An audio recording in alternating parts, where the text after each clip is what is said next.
Episode में 25 की starting होती है और टैंक कहता है क्या हमारे साथ हम मॉम को भी ले चले, और उसकी ये बातें सुन वो चौंक जाती है। और फिर वांग फू कहता है क्या वो हमारे साथ आएंगी, और फिर मन में कहता है वो काफी ज्यादा चौकन्ना है और वो टैंक को मेरे साथ अकेला नहीं छोड़ेंगी।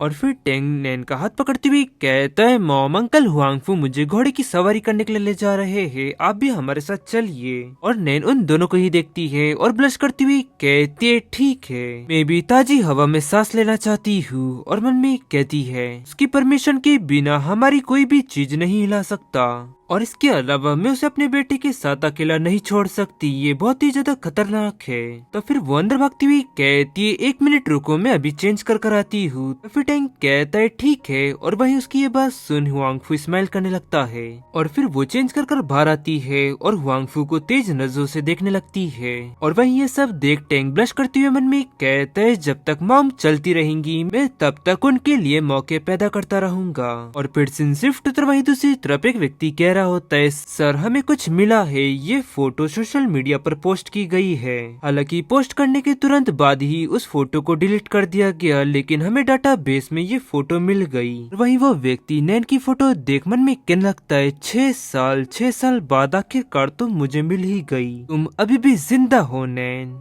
और फिर शिफ्ट तो वहीं दूसरी तरफ हमें रेस कोर्स दिखाया जाता है जहाँ पर हुआंग फू टैंक को सवारी करा रहा होता है। और तभी उसकी नजर नैन पे पड़ती है और वहीं नैन भी घोड़े पे चढ़ जाती है और उसे देख मन में कहता है ऐसा लगता है कि वो एक एक्सपीरियंस राइडर है। और टैंक कहता है अंकल हुआंग फू और तेज चलाइए, और फिर वो ऐसा ही करता है। और फिर टैंक आगे कहता है अंकल हुआंग फू क्या इस घोड़े का कोई नाम भी है? तब हुआंग फू से कहता है हाँ इसको ब्रे कहा जाता है जिसका मतलब है स्लिम, और मैंने इसे तब खरीदा था जब ये खेत में था और ये तब बहुत ही ज्यादा पतला था, लेकिन अब ये रेस कोर्स का सबसे तेज घोड़ा है। और फिर टैंक कहता है मैं भी बड़े होकर एक घोड़ा पालूंगा जो कि इससे भी ज्यादा तेज होगा। तब इस पर वो से कहता है हाँ बिल्कुल टैंक मुझे तुम पर पूरा भरोसा है। और फिर उनके पास नैन पहुंच जाती है और उसे पहुंचता देख टैंक उससे कहता है मॉम आप कितनी ज्यादा स्लो हो। उसकी ये बात सुन वो उससे ब्लश करती हुई कहती है मैं स्लो नहीं हूँ बल्कि ये घोड़ा स्लो है।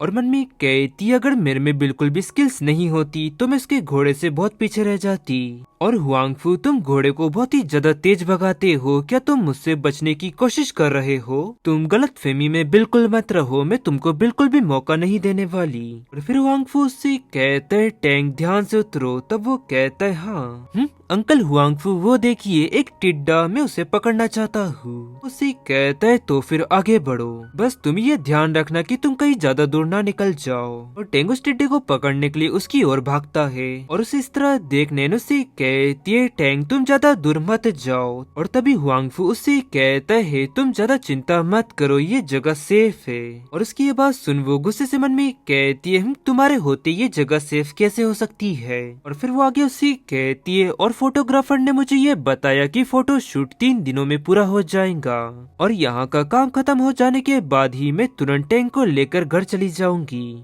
उसकी ये बात सुन हुआंग फू से कहता है बिल्कुल नहीं, और उसका ये जवाब सुन वो चिल्लाती हुई कहती है पर क्यों? अब वो कहता है क्योंकि मेरे पास बिल्कुल भी समय नहीं है। अब वो कहती है हम लोग खुद ही जा सकते हैं। तब इस पर वो उससे कहता है नहीं। ये सुन और भी ज्यादा वो गुस्सा होती हुई कहती है पर क्यों? तब वो इस पर कहता है क्योंकि मुझे तुम दोनों की काफी ज्यादा चिंता है। और वहीं छुपकर टैंक ये सब देख रहा होता है और मन में कहता है बहुत ही बढ़िया, उन दोनों ने आपस में बातें करना शुरू कर दिया है।